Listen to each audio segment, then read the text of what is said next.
नमस्कार हरि प्रेमियों की चैनल में आपका स्वागत है। हरि प्रेमियों, कैसे हैं आप? उम्मीद है आप सब अच्छे होंगे।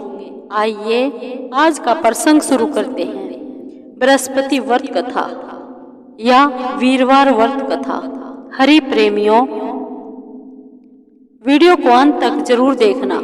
अगर आप चैनल पर नए हैं तो प्लीज सब्सक्राइब करें और बेल आइकॉन जरूर दबाएं ताकि आप तक हमारे सारे नोटिफिकेशन पहुंचते रहे। हरि प्रेमियों, आइए जानते हैं। सालों पहले एक गांव में ऐसा गरीब धार्मिक ब्राह्मण रहता था जिसकी कोई संतान नहीं थी। वह रोज नहा धोकर मन से देवताओं की पूजा करते हुए संतान की मांग करता था, लेकिन ब्राह्मण की पत्नी खूब आलसी थी। वह न स्नान करती थी न ही पूजा पाठ करती थी। पत्नी की इस आदत से ब्राह्मण बहुत दुखी रहता था। ब्राह्मण के धार्मिक गुणों से उसके घर में जल्द ही संतान के रूप में एक पुत्री ने जन्म लिया। उसकी पुत्री भी ब्राह्मण की ही तरह धार्मिक थी। जैसे जैसे वो बड़ी हो रही थी, पूजा पाठ में उसका मन भी उतना ही लगने लगा।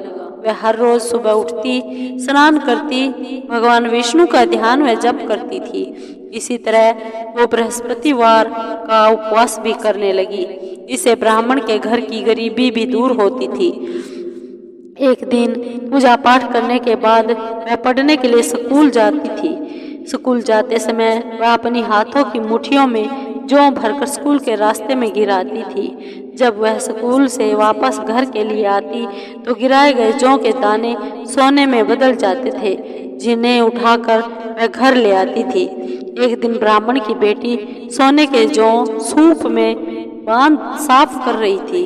तभी वहां आकर उसकी माँ ने कहा, बेटी, सोने के जौ को साफ करने के लिए सोने का सूप होना चाहिए।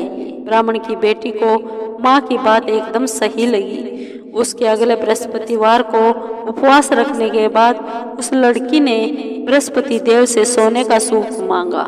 ब्राह्मण की बेटी हर बार पूरे विधि विधान से बृहस्पति देव की पूजा अर्चना करती थी।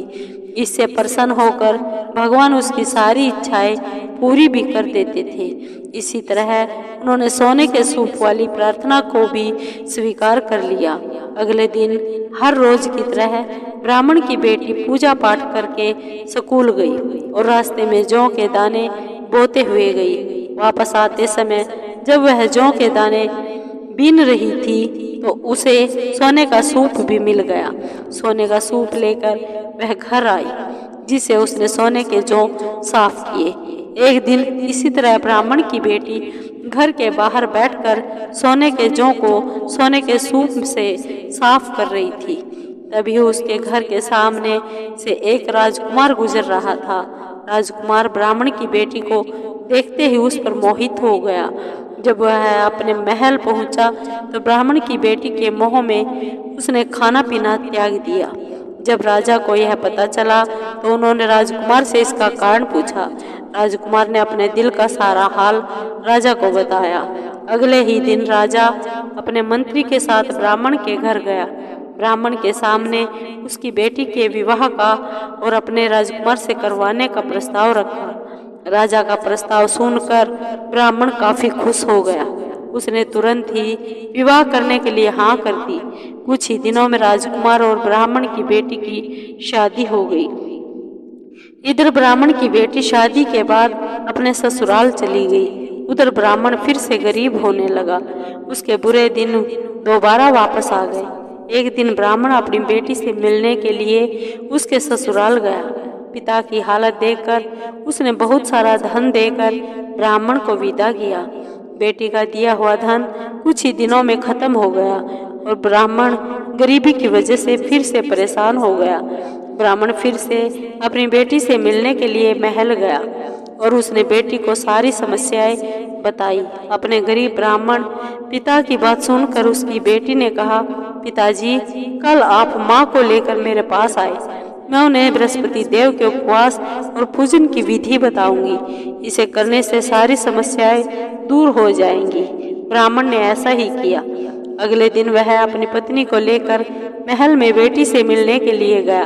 पुत्री ने अपनी माँ को बहुत समझाया कि उन्हें आलस त्याग कर सुबह स्नान करना चाहिए और भगवान विष्णु की पूजा करनी चाहिए, लेकिन ब्राह्मण की पत्नी ने उसकी एक भी बात न सुनी। वह अभी भी पहले की तरह रहती थी। माँ की ऐसी हरकतों से तंग आकर एक दिन उसकी पुत्री ने माँ को एक कोठरी में बंद कर दिया। उसे जबरन सुबह स्नान करवाया और भगवान विष्णु की पूजा करवाई। इससे उसकी माँ की बुद्धि में सुधार हो गया। अगले ही दिन ब्राह्मण की पत्नी सुबह उठती, स्नान करती, भगवान विष्णु की पूजा करती, साथ ही बेटी के अनुसार हर बृहस्पतिवार के दिन उपवास भी करने लगी। इससे प्रसन्न होकर बृहस्पति देव ने उनकी सारी गरीबी और समस्याएं दूर कर दी। फिर वह एक सुखी और संपन्न जीवन जीने लगे। इस व्रत के प्रभाव से मृत्यु के बाद ब्राह्मण और उसकी पत्नी को स्वर्ग का द्वार भी मिल गया। आलस्य करने से किसी भी तरह का काम नहीं बनता। आलस्य को छोड़कर सुबह जल्दी उठकर पूजा पाठ करना चाहिए और मन शांत रहता है और सभी मनोकामनाएं भी पूर्ण होती है। हरि प्रेमियों, आपको ये वीडियो कैसी लगी? अगर आपको वीडियो अच्छी लगी हो तो लाइक कीजिए, शेयर कीजिए और कमेंट जरूर कीजिए, सब्सक्राइब कीजिए। धन्यवाद।